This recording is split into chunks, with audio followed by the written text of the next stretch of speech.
Welcome, friends and foes, survivors and killers. Let's sit around the campfire together and talk about Dead by Daylight. Specifically, about the killer starring in Tome 8 Deliverance, Jeffrey Hawke, otherwise known as Kenneth Chase, otherwise known as the Clown. I want you to cast your mind back to the misty before times of April the 1st, 2021.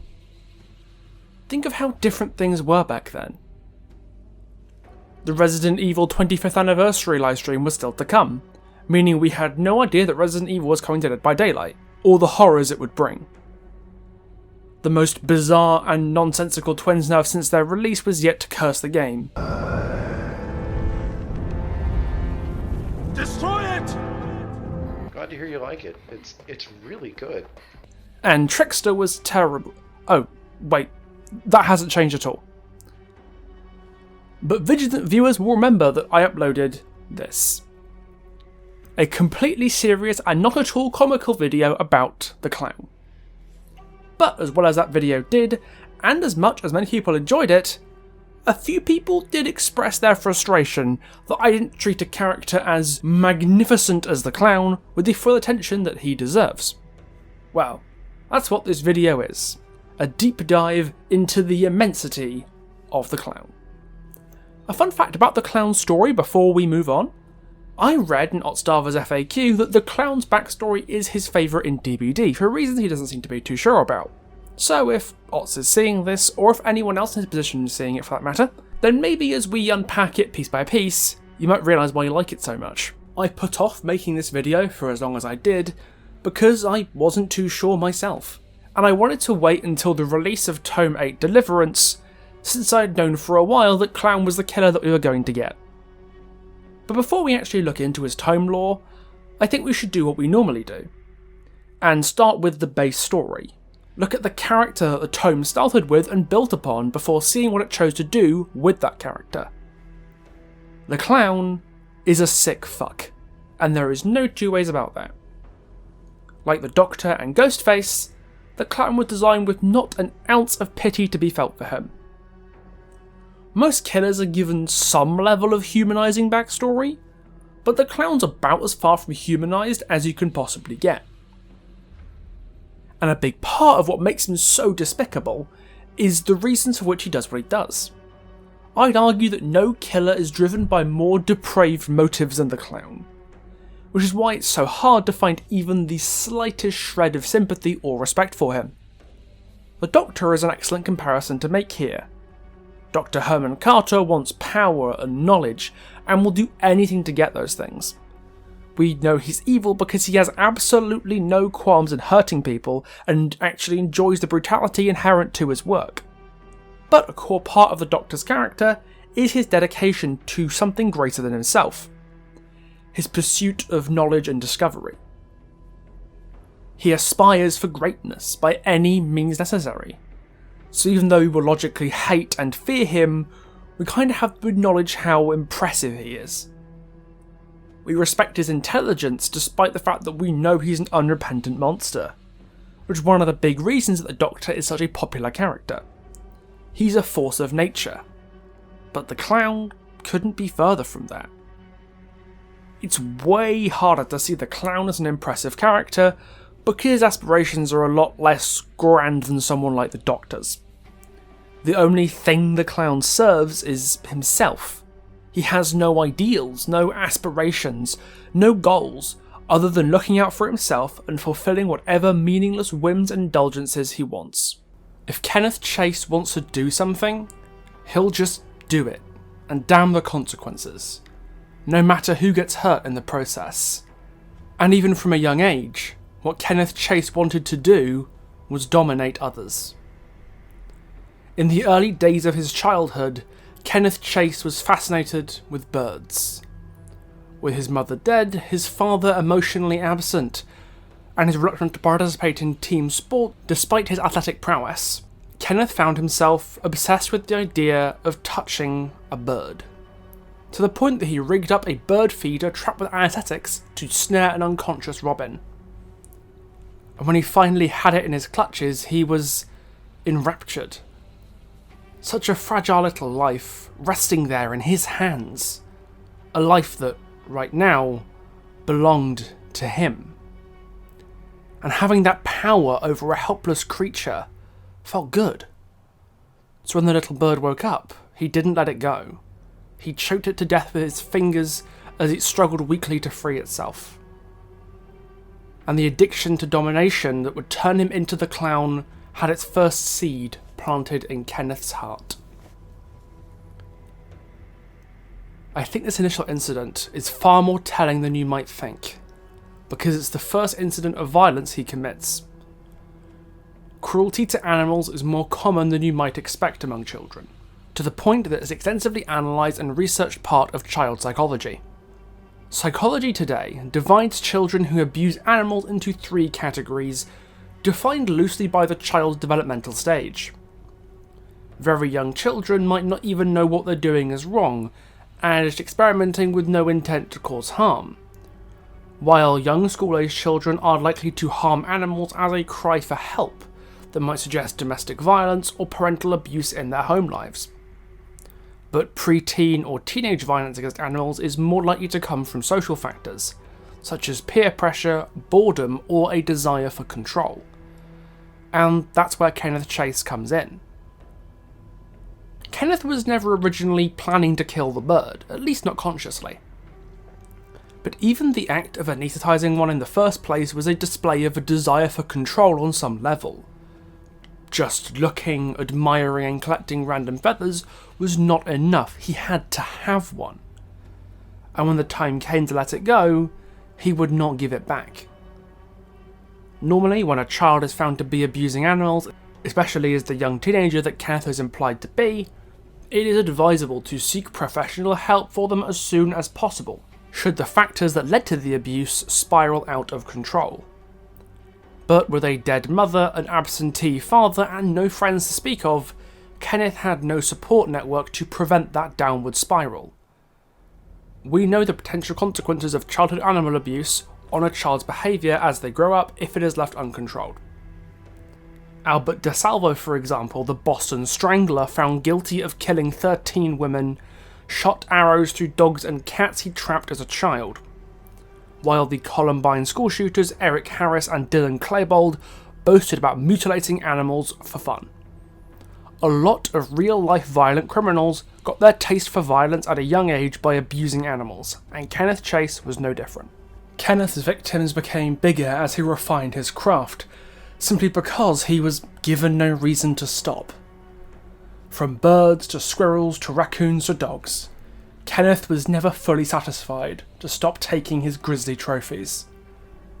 Until in 1954, a young man in Kenneth's town went missing. When Kenneth's father uncovered a cigar box containing bird feathers, animal paws, and a man's severed finger, Kenneth simply left and never went back. He had no emotional attachment to his father or anyone else, who had no qualms at all with leaving. And before long, Kenneth found a new home. The circus was in town, and Kenneth's athletic prowess earned him a job working the ropes under the name Jeffrey Hawk. And just as he went unnoticed in his town as he took his trophies, he went unnoticed in the circus as he put on the mask of a charming helping hand. But just like he did in his dead-end lonely life with his father, eventually Kenneth got bored and he started killing again. Because, very simply, he had no reason not to. This, I think, is his greatest condemnation as DBD's most sickly, twisted monster. Because, up till now, Kenneth's actions could be reasonably construed as products of his environment. He was neglected by his father and left on his own. He only went as far as he did because he was in a world without anyone willing to guide him, help him, or stop him. But that's not so here. The circus was Kenneth's chance for a fresh start. He had a job he was good at, and a new-found family who enthusiastically welcomed him. Kenneth had everything he needed to make a fresh start and leave his old, grisly ways behind. But he didn't. He got bored of his life in the circus and decided that what he needed to spice things up was doing a bit of murdering. booze, drugs, junk food, pornography. He tried every vice he could, but only power over the lives of those weaker than him would scratch that itch. So he rekindled his love of aesthetics and began a new collection, using paraphernalia stolen from the circus to assist him in getting close to his victims. He would wear the disguise of a clown to disarm his victims and give himself time to drug them and take them back to his caravan, where he would have his fun with them for as long as he wanted, before severing their tastiest finger to add to his collection and throwing away the rest of the body. This killing spree would continue for the rest of Kenneth's life before the fog, and not even an escaping victim would stop him. As soon as he was discovered, Kenneth ran away in his caravan, pulled by his beleaguered horse Maurice, only to pop up again at another circus. Kenneth found himself leading the perfect life for a man who wants to avoid consequences for his actions. His identity was obscured, his existence was itinerant, and access to his victims was relatively easy. This made him an ideal candidate for the entity's service. He was a remorseless killer, with no major aspirations except kill helpless victims without consequences, which is basically all the entity wants its killers to be. The drive to kill for petty gratification makes the clown's place in the killer roster kind of chilling, because, a lot like the Doctor, his methods and motives bear a lot of similarities to acts of brutality committed in real life. The clown is scary because, much like the Doctor, he brings real-life horrors into Dead by Daylight. But while the Doctor pairs the very common fear of medical equipment and staff with the real-life horrors of unethical government experimentation, the clown pairs arguably the even more common coulrophobia, the fear of clowns, with the real-life horrors of the 20th century's most infamous serial killers. It's no secret that the American serial killer and sex offender John Wayne Gacy is the primary basis for the clown's character. For those who aren't aware, Gacy was found to have murdered at least 33 men and boys, and was executed by lethal injection in 1994, but not after luring in victim after victim to anaesthetize, rape, and kill. Using the unassuming identities of Pogo the Clown or Patches the Clown to ingratiate himself with the local community and cause potential victims to let their guard down. He would frequently chloroform his victims before taking them captive, sexually and physically torturing them and eventually killing them, before disposing of the bodies in trenches under his house or in the surrounding area. An interview with Gacy as he described his first murder, the stabbing of the 16-year-old Timothy McCoy in 1972, highlights the disturbing similarity between their motives. As the teenager died at his hand, Gacy described a feeling akin to an orgasm, describing death as the greatest thrill there is, as murder became Gacy's addiction for several years to come. The clown got his start in a similar rush of power, suddenly exhilarated at the power that rested in his hands when he could take a life, and fostered similar addictions during his lengthy career as a serial killer. From his methodology to his motives to even his physical appearance, the clown was obviously a homage to Gacy, but elements of other famous serial killers do bleed in as well. In one very specific way, the clown bears a lot of similarity to Ted Bundy, America's other most famous serial killer, who murdered anywhere between 30 and 100 women. Whereas Gacy tended to dispose of the whole body under his house, Bundy preferred to keep a few severed heads of the women he killed around the house as mementos of his work, just like Kenneth Chase kept the fingers of his victims in a cigar box or a metal ring around his belt.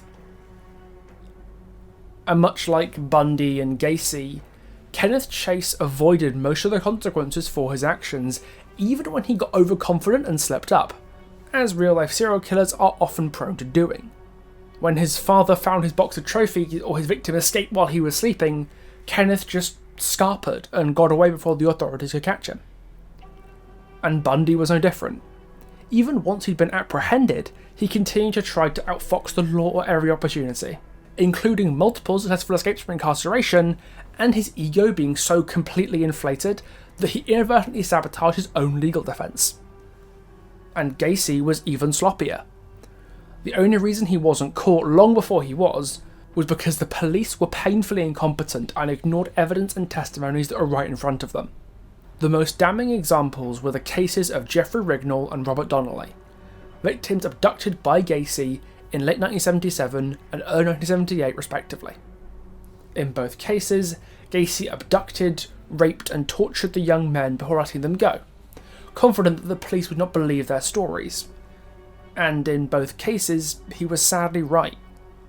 Donnelly even got delivered back to his tormentor after police believed Gacy's story that the two were in a slave sex BDSM relationship and it was all just a lover's spat.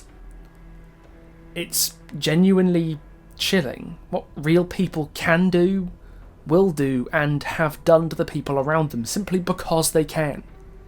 And just how ineffectual the law can be as a mechanism to stop people like that. Kenneth Chase is a manifestation of those sick and twisted minds that cause families across America and beyond to lock their doors at night, to warn their sons and daughters to never talk to strangers, to never stay out after dark on their own, because you never know who could be watching, or what they might want. And I see it as a sign of respect to the victims of the serial killers of the 1980s that the clown's story portrays his killing spree completely seriously. I never fully realised this until I reread the story for this video, but holy shit, this story does not pull its punches. He might be wearing a painted smile and laugh all the time, but there's nothing funny about the story of the clown. At least, there wasn't. Because as the clown has grown into an institution of this game, he's kind of become a joke. For most of his time in Dead by Daylight, he's been a comically weak killer, often populating the bottom of tier lists, at least until his recent mini-rework. And the sheer absurdity of a huge man dressed as a clown with a beer gut and a costume 3 sizes too small for him that he found behind the bin at Tesco, who sounds like he's having a heart attack whenever his lungs do a thing, throwing bottles at you while somehow power walking faster than a running teenage athlete. It's just such an off-kilter and bizarre concept that becomes harder and harder to take seriously. And behaviour knows this, just look at his cosmetics. The clown is the only killer who has not just one, but 2 separate personas. Now, I don't know about you, but I can't help but think that's pretty greedy of him. And it's one thing to turn the clown into a man in a pink elephant suit, but between the bow tie and the permanent smile, it does give some mild Five Nights at Freddy's vibe with a little bit of Robbie the Rabbit in there. But the chicken one? Sorry, are you pulling my leg? You honestly think that anybody in the history of humanity will quake in fear in the face of the Chicken Man? I mean, it's the Chicken Man! It's fantastic, don't get me wrong. All hail the Chicken Man, but at the same time, really? He went from a completely serious character in his story who evokes the images and ideas of many of modern history's sickest individuals into a community joke. And this is where his tome comes in. The clown's new story, Finger of Chaos, takes itself a lot less seriously than his base lore does. Going into the story, I kinda hoped this wouldn't happen. A spokesman said, "This is the one thing we didn't want to happen." I'd gotten tired of the endless mockery the community makes of him, myself included, and this was the perfect opportunity to see the vicious slasher in his original story make his triumphant return. But Behaviour's writers pleasantly surprised me with what they were capable of doing to Big Man Kenneth over here. They actually managed to make Kenneth Chase a faintly ridiculous character who you can kinda laugh at, without compromising his nastier, more frightening aspects as a killer. And I did this by shifting the perspective from the distant third-person storytelling of his base lore into a more personal look into the clown's thought processes and isolating one particular thought process that plays both into the clown's inherent absurdity and his role as a sadistic psychopath, his narcissism and self-obsession. The clown's story is effectively a day in the life of everyone's favourite finger collector, and he's introduced squaring off with his new nemesis. Kenneth Chase, the apex predator, has found fresh prey and it will not evade him now. It's a raccoon picking through his rubbish. This is what I mean when I say that the clown's narcissism makes the story take on a comical tone. He talks like he's some kind of master of life and death, but all he's doing is some elaborate pest control, and he isn't even very good at it. Despite trying to kill it, he doesn't do it any meaningful damage, and just has to resort to nursing his wounds as he shouts threats at it. He's a faintly ridiculous figure, and then you get to the section with the acrobat. We get to see the clown's sicker, more sadistic side come out as he enjoys his deadly practical joke. He revels in the panic of the onlookers in the crowd. He gets to exercise his perception of superiority on helpless victims. Idiots, because they don't realise the brilliance of his clever joke. The same narcissism that made his scrap with the raccoon pathetically funny takes a dark turn here. He's just killed someone simply to indulge in that sense of superiority. And as his hunt for fresh victims continues, we get a fresh sense of the circumstances that led to Kenneth Chase becoming the clown, and more importantly, Kenneth's perception of those circumstances. We get snapshots of Kenneth's childhood as a disruptive little boy who constantly caused trouble, which makes total sense when you consider his rocky relationship with his father. He threw dog turds at cars, caused trouble in class, beat people's pets for no reason, and his dad wasn't exactly the most shining moral compass for his son. Young Kenneth was terrified of his father, and would hide from him regularly because his father was far more likely to verbally bully him than actually try and help right his path. And even until adulthood, Kenneth took every single childhood slight personally, because he's a narcissist. And whenever anyone called him out on anything he did, it's because they're being stupid or mean or unfair to him, regardless of whether or not that's actually true. He couldn't possibly be wrong. It's everyone else who's the problem, for not letting him do what he wants. And so Kenneth justifies his murders because he truly believes the world is against him. It's a sign that Kenneth Chase never really grew up from that scared little boy hiding from his dad in a closet, causing disruption and mischief simply because he has nothing else to do. Except Kenneth Chase isn't a little boy anymore. He had every opportunity to let his past go. As I said before, he's got a new job, a new name, a new life, and he could have taken the opportunity to let the ghosts of his childhood go. You can tell as he inspects his victims one by one, he's holding grudges from decades ago. And it doesn't matter to him that these people aren't the same ones that crossed him as a little boy. In Kenneth's mind, these people deserve what's coming to them, simply for reminding him of those people. His teacher, his mailman, his father. It's textbook narcissistic behaviour. It doesn't matter what happens to anyone else, so long as it makes me feel good, because I am the only one that's important. Everyone else is just stupid, just an idiot, just a tool for my gratification so I can feel better about my own petty childhood grudges. And that's why he picks out the moustached man from the crowd, why he gets so excited to catch him. Because he reminds Kenneth of his father, and that enough is a reason for Kenneth to want him. As he stalks his new victim, Kenneth's mind recounts all the sins of humanity, real or perceived, that have gotten in his way over the years. Jealousy, betrayal and greed, the tax collectors and nosy neighbours, the dogs that bark all night, the women who lead men on, the endless stream of cars and the suitcases full of lies. It's a perfect display of his narcissism right there. Everyone else is ugly and cruel and a monster, except him. He's just doing what he's good at, and the real villain is the world that stopped him from doing what he wanted. And what he wants right now is to be the clown, to be the monster that kills this man. Which is what makes it all the funnier when his best laid plans come to a slight hitch, and remind us that no matter what kind of ultimate mastermind Kenneth Chase thinks he is, he's really just a fat man in a clown costume at the end of the day. He wants to herd his victim to the haunted house attraction at the carnival, so he can torment him using all the bells and whistles at his disposal. But Moustache Man runs to the decidedly less menacing fun house of friendship. The contrast is so strong between Kenneth's self-image as this apex predator of the night, and the reality of him beating up cartoon animals and wading through a children's ball pit, which is probably so tainted just by him walking through it that even Dashcon would turn it away. I don't think you want an extra hour in any ball pit Kenneth Chase would have touched, but that's beside the point.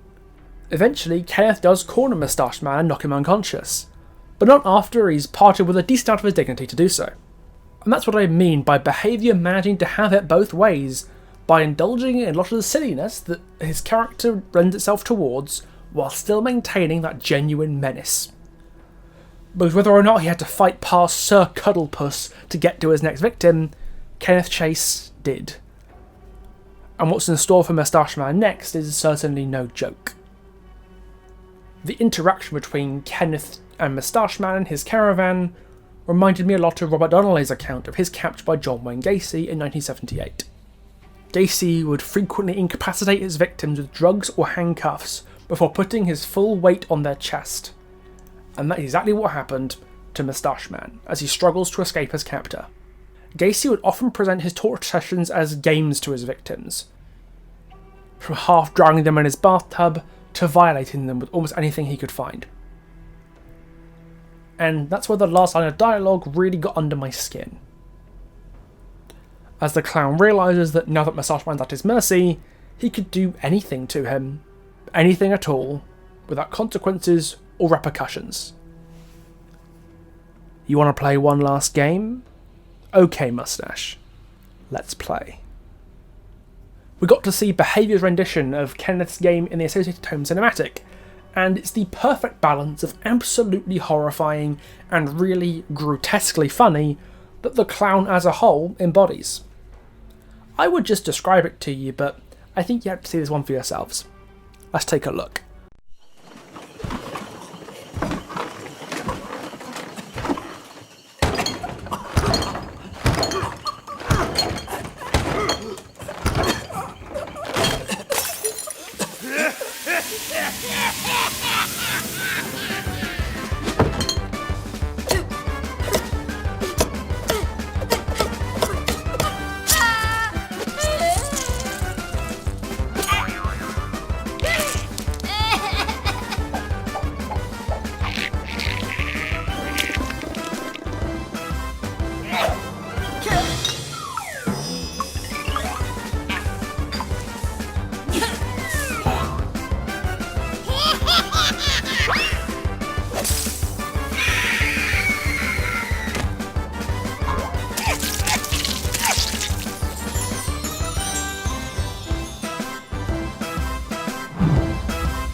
This little cinematic is probably my favourite one that Behaviour has ever made for a number of reasons. The first being that it's a nice step away from the limited animation style that we've had in all of our tomes previously, which opens the door for more innovation in what future tomes and the cinematics could have to offer. It captures the tone of its story extremely well, and shows that contrary to popular belief, the people who write the stories and the people who do the animations for them are actually on the same page this time. And most importantly, I'd say, it helps to convince us of something that the base lore didn't do a very good job with. I always found it a little hard to believe that Kenneth Chase was able to disarm his victims with his appearance so easily. Gacy got away with it because he was a respected businessman and member of the community, and Bundy got away with it because he was attractive, charming, and passed himself off as an authority figure or a man in distress to attract help. Kenneth Chase is none of those things, and yet his story asks us to believe that people would never even conceive of the idea that he could be a threat just because he was wearing a clown costume. But Finger of Chaos, the new cinematic, and all the community jokes about the clown, again including my own, have been instrumental in affirming to me that people really will put their guard down when they're exposed to something that, on the surface, just looks like harmless fun. The more we learn about the clown and the more we see his life play out, the more we can laugh at him and disregard him as an actual threat, which is a perception that plays right into his hands. Kenneth Chase is able to get away with what he does because nobody takes him seriously. He's just a fat man in a clown costume, or an elephant costume, or even a chicken costume.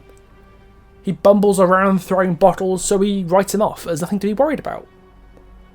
And yet when you let your guard down and he catches up to you, corners you and has you completely at his mercy, behind that painted smile is pure, unfiltered evil.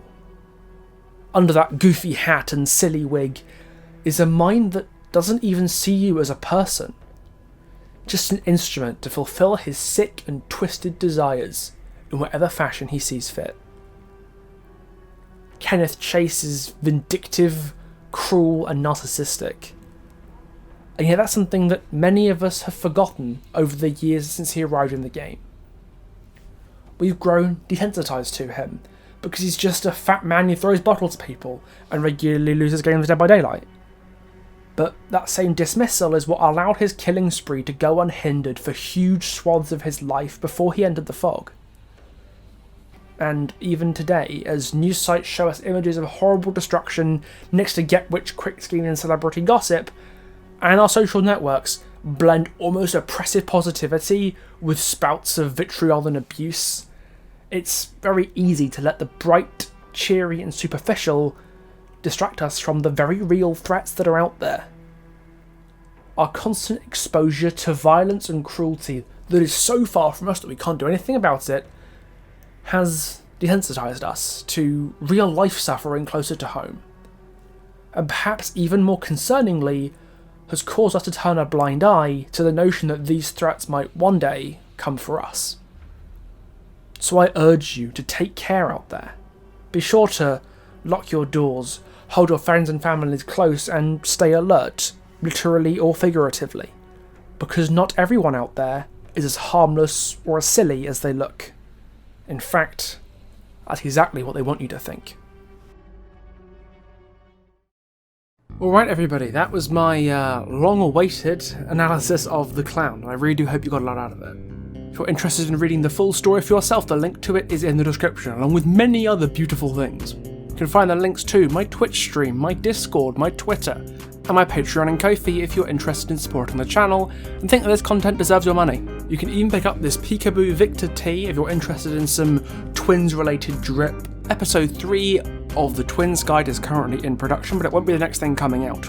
I'm saving that for a little bit because I have a bone to pick with someone whose name starts with Tr and rhymes with Dexter. So, in preparation for his inclusion in Tome 9, I've got a lot to say about him. As always, thank you all for stopping by, and I'll see you next time. Ta-ta for now.